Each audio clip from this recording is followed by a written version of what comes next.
तो अभी नीट का एग्जाम काफ़ी क्लोज आ चुका है, तो इसलिए हम लोग फिजिक्स के कंसेप्ट और फॉर्मूलेज काफ़ी क्विकली रिवाइज कर लेंगे। तो सबसे पहले हम लोग बात करेंगे अबाउट वेक्टर्स। तो वेक्टर्स में will talk about resolution and resultant of vector.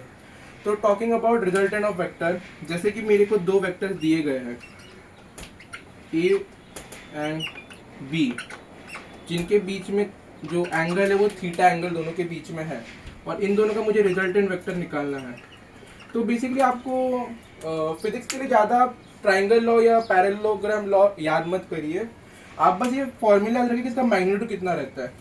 तो इसका जो मैग्नीट्यूड होगा that would be under root of a square plus b square plus 2ab cos theta, जहाँ पे theta is the angle between a and b. Then talking about अगर इन दोनों के बीच का एंगल जो है वो अगर 90 डिग्री रहा तो रिजल्टेंट जो बन जाएगा it will be a square plus b square for theta equal to 90 degree. और वही बात करते अगर इन दोनों के बीच का एंगल 0 डिग्री रहा तो basically resultant vector will become a plus b. तो इतना ही याद रखिए for resultant of vector first one. And now talking about resolution of vectors. तो रिजोल्यूशन ऑफ वेक्टर्स आपको काफी इंपॉर्टेंट टॉपिक बन जाता है वाइल सॉल्विंग क्वेश्चन, जैसे कि जब टेंशन वगैरह इक्वेशंस आते हैं तो एक काफी इंपॉर्टेंट टॉपिक बन जाता है। तो जैसे कि एक वेक्टर है फॉर कंसीडर आर, और जब वो क्वेश्चन सॉल्व करना है तो आपको एक्स एक्सिस और वाई एक्सिस में सेपरेट आउट करना है और दोनों में इक्वेशन बना के सॉल्व करना है when it comes two questions. तो फिर जैसे कि रिजल्टेंट वेक्टर है, ये एक्स एक्सिस है और ये वाई एक्सिस है, ठीक है।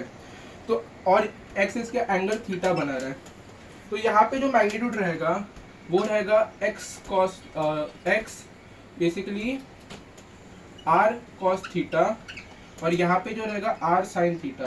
बेसिकली याद रखो जिसका एंगल है वहाँ पे कॉस जाएगा और जहाँ पे एंगल नहीं है उसका साइन जाएगा।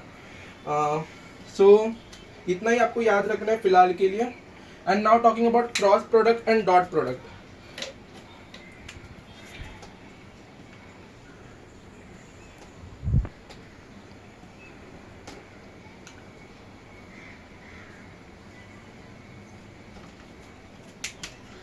तो समझिए आपके पास दो वेक्टर्स है, ठीक है, वेक्टर 1 एंड वेक्टर 2। तो इसका बेसिकली है A i cap a1 i cap plus b1 j cap plus c1 k cap, और let just consider it to be x1 y1 and z1। तो i j and k are basically unit vectors in x axis y axis and z axis. And दूसरा हमारा vector है x2 i cap plus y2 j cap plus z2 k cap. तो अभी हम लोग बात करते हैं कि हमको डॉट प्रोडक्ट कैसे निकालना है। हम लोग को v1 डॉट v2 अगर हम लोग को करना है तो बेसिकली हम लोग इसके कोएफिशिएंट्स मल्टीप्लाई करते जाने हैं इस तरीके से, एंड ऐड ऑन करना है उनको। तो it will B x1 into x2 plus y1 into y2 plus z1 into z2। And talking about cross product, तो v1 क्रॉस v2 का जो क्रॉस प्रोडक्ट रहेगा उसका formula will come out to be i j k x1 x2 x1 y1 z1 x2 y2 z2।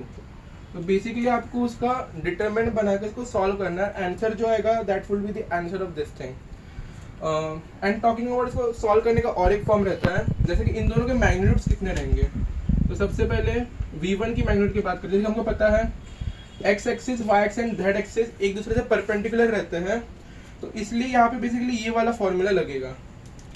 तो इसका magnitude will be equal to x1 square plus y1 square plus z1 square, और दूसरे वाले का magnitude will be equal to x2 square plus y2 square plus z2 square का under root. और इससे हम लोग को अभी मैग्नीट्यूड से हम लोग को कैसे we have to basically find out cross product dot product.